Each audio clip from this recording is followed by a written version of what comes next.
Welcome to Fireside Chat. My name is Sai. If you're new to my channel, I talk about how you can budget, save, and invest money to achieve financial independence. Check out my other videos about how I calculate my financial independence numbers, how I got myself out of $100,000 in debt, how I save and invest over 60% of my income, and how I enjoyed my life while I'm on the financial independence journey. The latest Consumer Price Index, or the CPI data, showed consumer prices have increased 5.5% in the last 12 months. That is the largest increase since the Great Recession in 2008. If your income hasn't increased recently, then these prices for meat, gas, housing, and transportation can have a significant impact on your savings because now you're spending more money to pay for your everyday expenses. So in this video, I'm going to talk about what you can invest to protect your portfolio against inflation to achieve financial independence. If you find this video valuable, hit the like button and share it with your friends and family. So what is inflation? The definition of inflation is a steady increase in prices for goods and services and decline in the value of a currency over time. For example, let's say in June 2020, the gas price in your area was $3 a gallon. In June 2021, the price for gas is $3.50. That's 16% year-over-year inflation for gas. If your car takes 10 gallons to fill up, then your normal gas for $30 is now $35. If you have to fill up your gas tank twice a month, that's going from $720 to $840 a year. So now you're spending $120 per year more on gas instead of saving it or spending it on something else. So like I said earlier, the consumer prices have jumped over 5.5% in the last 12 months. Prices jumped a full percentage point in a single month between May and June. Should we be worried? Well, it depends on who you ask.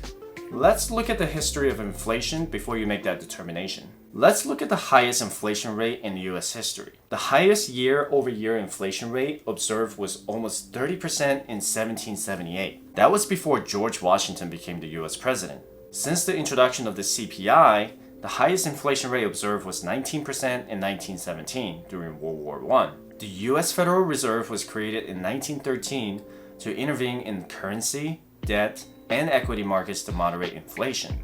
The last time inflation spun out of control was from 1977 to 1981 when Jimmy Carter was the US president. The average inflation rate was 10.69% and cumulative inflation was 50.02% due to the declining value of the dollar and rising prices and wages. So in order to break the cycle of rising prices and wages, the Fed chairman at the time actually raised interest rates to almost 20%.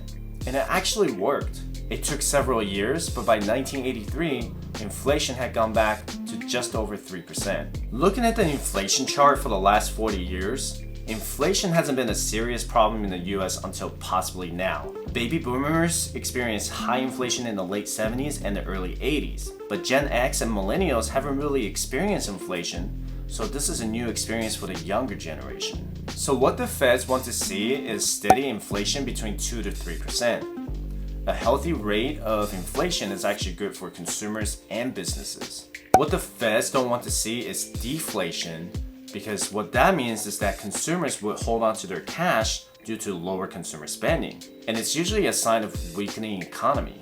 This was a big concern for the Feds in 2020 because people stopped spending money due to the lockdown. When consumers stop spending money, businesses don't make as much in revenue, and that will slow down their production, and that can lead to layoffs and salary reductions. So why are we seeing such high inflation in the year 2021? Well, a lot of people kind of expected this back in 2020 when the country was on lockdown. During the lockdown in 2020, no one was traveling anywhere, so the airlines and hotels, they had to cut back on their prices and their staffs. Now that the economy is reopening and people are traveling again, hotel prices and airfare have gone up tremendously. Used car prices are also up 30% year over year due to a high demand and low supply. There is a shortage of new cars and computer chips, so people are looking to buy more used cars. There is also a shortage in rental cars because rental car companies purchased far fewer cars in 2020 due to the lockdown. Many economists actually believe once we get more computer chips, the prices should stabilize. Higher government spending and higher deficits can also drive higher inflation. So what that means is that the government is spending more money than what they bring in from taxes. Interest rates are low, so it's cheap for the government to borrow more money to spend more money on something like the infrastructure bill President Biden is trying to pass. When inflation goes up, it can actually benefit people who borrow money because it's cheaper to pay back. Now don't get me wrong, I'm not telling you to go out there and borrow more money. That's not what I'm trying to say. But I'm mainly talking about mortgages or other large loans with fixed repayment plans. This is why many people believe real estate is a reliable way to hedge against inflation. So the downside of inflation is for small businesses who may not be able to adjust their prices right away. It's also bad for the traditional cash savers because your money is now worth a lot less than what it was a year ago. So for example, if you had $10,000 saved in June 2020, and let's just say 5% inflation happened, right? So in June 2021, now that $10,000 is worth $9,500. To offset this, you'll need to find a savings account that pays you 5% in interest. Good luck with that. Lower income families can also suffer from high inflation because now they're spending more money on basic necessities. They won't have a lot of room to cut back on if rent, food, transportation, and other bills all rise at the same time. What I could see in the near future is that the Feds could probably raise interest rates to calm inflation down. History also tells us that this can trigger a recession. In any event, here's some ways that you can invest to hedge against inflation. Number one is stock market.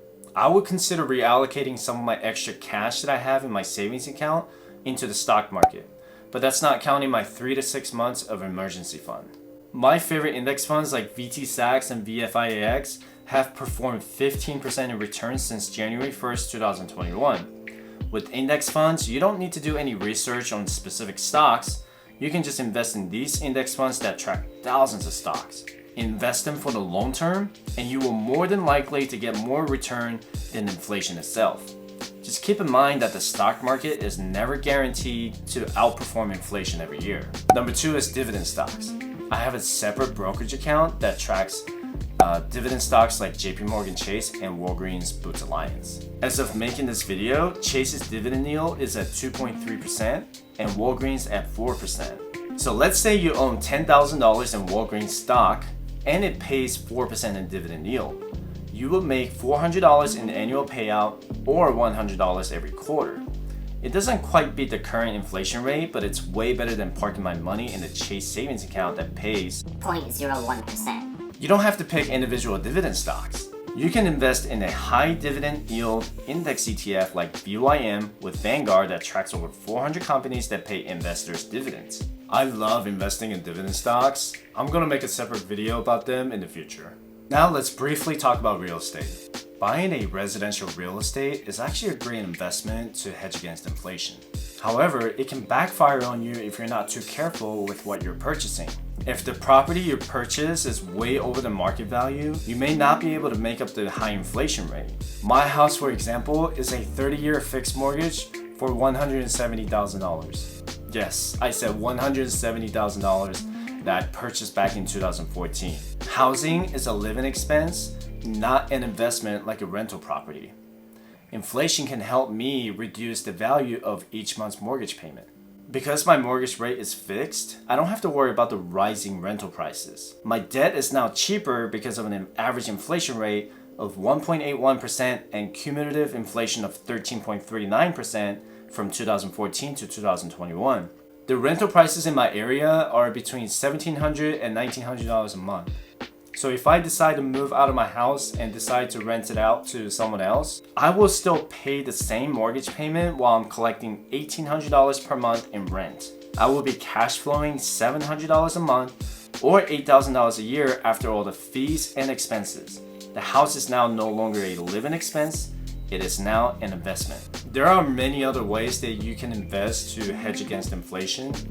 What I'm doing right now is focusing on the stock market and real estate, but you can do your own research to find out more about like bonds, which I don't really invest in. Cryptocurrencies, I do have cryptocurrencies in my other portfolio, but I don't invest heavily enough in that.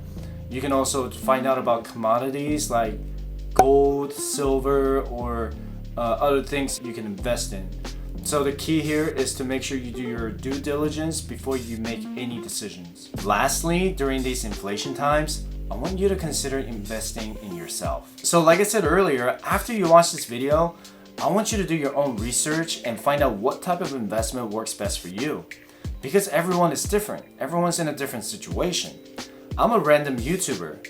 Just because I got 15% return on my VT Sacks since January 1st, it doesn't mean you're gonna get the same result for the rest of the year. Just remember that past performance doesn't guarantee future results. If you're in debt, don't just learn about how to pay off your debts as soon as you can, but learn more about interest rates so you can take advantage of that in the future. Just because everyone else is rushing to buy a house, it doesn't mean it's the right time for you to buy one. Find ways to increase your savings rate so you can aggressively invest to achieve financial independence. I don't want you to look back in your 20s, 30s, and 40s and regret that you didn't do enough. Now is the time to grow yourself and grow your wealth. Thank you so much for watching my video. Let me know in the comment section down below what you're doing to protect your assets against inflation. I will post a new fire video every Sunday at 9 a.m. I hope to see you in the next video. Have a good one. Thanks for watching. Don't forget to hit the like button and subscribe for more fire videos.